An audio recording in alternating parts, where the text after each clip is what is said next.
జరిగిన పరిణామాలు చూస్తుంటారండి ఈ 12 రోజుల్లోనూ సంధ్యా థియేటర్ వాళ్ళు చెప్పిన వర్షన్ ఒక రకంగా ఉంది, అలాగే పోలీసులు చెప్పిన వర్షన్ ఇంకో రకంగా ఉందండి.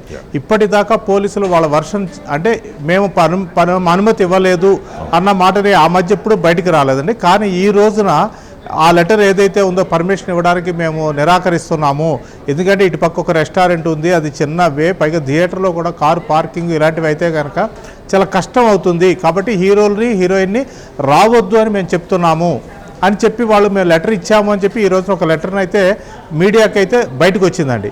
ఈ నేపథ్యంలో ఏంటంటే సంధ్యా థియేటర్కి ఆల్రెడీ పోలీసులు పర్మిషన్ ఇవ్వకుండా ఒక లెటర్ ఇచ్చిన నేపథ్యంలో అయినా కానీ హీరోయిన్లు ఎందుకు వచ్చారు, చిత్ర బృందం అక్కడికి ఎందుకు వచ్చారు అన్నది ఒక పెద్ద క్వశ్చన్గా ఉందండి. నిజానికి వాళ్ళు వస్తున్నారన్న ఉద్దేశంతోనే రిక్కీ నిర్వహించారు, ఏర్పాట్ల గురించి పరిశీలించారు, దగ్గరలో ఉన్నటువంటి స్థానిక పోలీస్ అధికారులు అని చెప్పేమో అంతకుముందు మనకు సమాచారం వచ్చిందండి. మరి వాళ్ళు రావద్దు అని చెప్పిన తర్వాత కూడా వచ్చినప్పుడు థియేటర్లోకి పంపించకుండా అప్పుడే ఒకసారి హీరోని కానీ హీరోయిన్ కానీ లేదా ఆ చిత్ర బృందాన్ని కానీ వెనక్కి పోలీసులు ఎందుకు పంపించలేదు అన్నది ఒక క్వశ్చన్ అండి. తర్వాత దాదాపు 1 గంట సేపు హీరో అదే థియేటర్లో సినిమా చూశారండి. కనీసం ఆ టైంలో అయినా కానీ మేము ఇచ్చిన పర్మిషన్ని మీరు అతిక్రమించి వాళ్ళని థియేటర్ లోపలికి అలౌ చేశారు, ఇది కరెక్ట్ కాదు, కాబట్టి ఇమ్మీడియట్గా వాళ్ళని వెనక్కి పంపించండి అనే విషయం కూడా పోలీసులు ఎక్కడా చెప్పినట్టయితే తెలియలేదండి. ఎప్పుడైతే ఒకసారి ఆ సినిమాకి సంబంధించి ఒక తొక్కిసలాట జరిగింది, హీరో లోపలే ఉన్నారు, ఈ లోపు ఒక ప్రాణం పోయింది, ఇంకో బాలుడు ప్రాణాపాయ స్థితిలో ఉండగా హాస్పిటల్కి తీసుకెళ్లారు. ఈ సందర్భంలో తప్పితే పోలీసులు ఎక్కడా యాక్టివ్ కాలేదండి. నిజానికి ఆ పిల్లోడి ప్రాణం ఈ రోజు ఇప్పటిదాకా కనీసం నిలిచి ఉండడానికి మాత్రం ఆ రోజు పోలీసులు చాలా సాయం చేశారు. ఎందుకంటే అక్కడే ఎప్పుడైతే అతను సమస్యలు పడిపోయాడో అతనికి ఊపిరి అందించడం కోసం మ్యాక్సిమం కృషి చేశారు, వెంటనే హాస్పిటల్కి తీసుకెళ్లారు, అడ్మిట్ చేశారు. కానీ 12 రోజులుగా 13 రోజులుగా కూడా అతను వెంటిలేటర్ మీద ఉన్నాడు. ఈరోజు ఇందాడు మనం బయట చూసాము, సిపి ఆనంద్ ఆయన ఏంటంటే లేటెస్ట్ అసలు ప్రభుత్వం తరపున వచ్చి మేమేమన్నా సహాయం చేయగలమా, లేకపోతే అతని ఆరోగ్య పరిస్థితి ఎలా ఉంది, ఎలాంటి మెరుగైన వైద్యాన్ని మీరు అందించగలుగుతున్నారు అని చెప్పి హాస్పిటల్ వర్గాలను ఆయన అడిగారు. ఈ నేపథ్యంలో ఏమైపోయిందంటే సంధ్యా థియేటర్ చుట్టూ ఇప్పుడు టోటల్గా ఒక ఇష్యూ అనేది అయితే మొదలైందండి. మేము మీకు ఎందుకు లైసెన్స్ రద్దు చేయకూడదో చెప్పండి, 10 రోజుల లోపల మీరు ఇచ్చే వివరణ మాకు అంటే సమ్మతంగా ఉంటే పర్లేదు, లేకపోతే కనుక థియేటర్ సీజ్ చేసే ఆస్కారం ఉంది అన్నారండి. ఇదే లెటర్ను బేస్ చేసుకుని ఇంకొకటి ఏంటంటే మేము పర్మిషన్ ఇవ్వలేదు అన్న పాయింట్ని తీసుకుని రేపు హైకోర్టు తలుపు తట్టి అల్లు అర్జున్కి ఏదైతే మధ్యంతర బెయిల్ ఇచ్చారో దాన్ని రద్దు చేయమని కోరుతాము అని చెప్పి పోలీసు అధికారుల నుంచి ఒక ఇన్ఫర్మేషన్ అయితే వస్తుందండి. అయితే రేపు ఉదయం నిజంగానే వాళ్ళు హైకోర్టుకి అప్పీల్ చేస్తారా, బెయిల్ రద్దు చేయమంటారా లేదా అన్నది చూడాల్సి ఉంటుందండి. ఇంకొక బయట కూడా మనం చూసామండి ఈ రోజున, అంటే కేటీఆర్ గారు మాట్లాడిన మాట అండి. అంటే నిజానికి జరిగింది ఒక సంఘటన, అది ఏ సందర్భంలో ఏమి చేశాము, ఎందుకు ఇలా రియాక్ట్ అయ్యామన్నది సీఎం రేవంత్ రెడ్డి స్పష్టంగా చెప్పారు.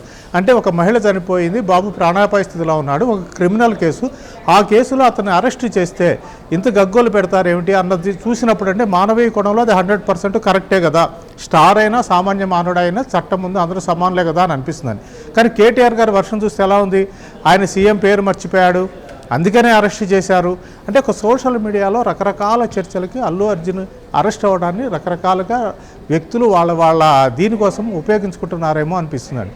మనం చూస్తే 2-3 రోజుల క్రితం కూడా ఇటు వైఎస్ఆర్సీపీ వాళ్ళు కావచ్చు, ఇటు బీఆర్ఎస్ వాళ్ళు కావచ్చు, ఈ ఇష్యూని వాళ్ళ వైపు మలుచుకునేట్టుగా కాంగ్రెస్ని కార్నర్ చేసే విధంగా అయితే ట్రై చేస్తున్నారు రాజు గారు.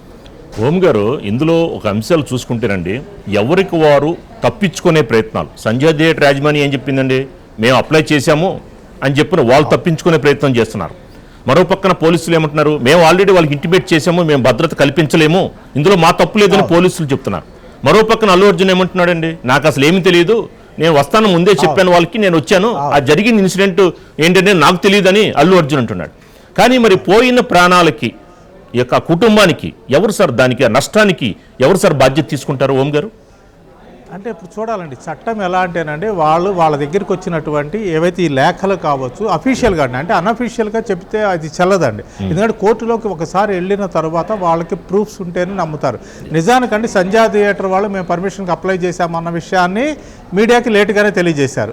అలాగే పోలీసులు మేము పర్మిషన్ తిరస్కరించామన్న విషయాన్ని లేటుగానే తెలియజేశారు.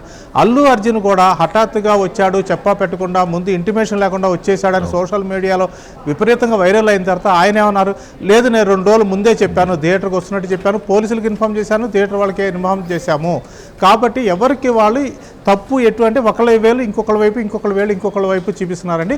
ఏదేమైనా కానీ పోయిన ప్రాణం అయితే తిరిగి రాదండి, అది చాలా బాధాకరం.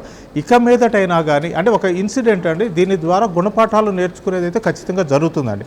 అలాగే ఎందుకంటే ఇంకొకసారి హీరోలు ఆర్టీసీ క్రాస్ రోడ్స్ కావచ్చు, లేకపోతే మెయిన్ థియేటర్స్ కావచ్చు, లేదంటే వివిధ సందర్భాలు ఉండి వాళ్ళ సినిమాని ప్రమోట్ చేసుకోవడానికంటే ఈ మధ్య ఊరు తిరుగుతున్నారండి. అక్కడ సరైన భద్రతా ఏర్పాట్లు లేకుండా వీళ్ళ కనుక స్టార్ హీరోలు వెళ్తే ఎలాంటి దుర్ఘటన అయినా జరిగే ఆస్కారం ఉంటుంది. దానికి ఖచ్చితంగా హీరో కూడా వన్ ఆఫ్ ద కాజ్ అనేటువంటిది ఈరోజు ఈ ఇష్యూలో తెలిసిందండి.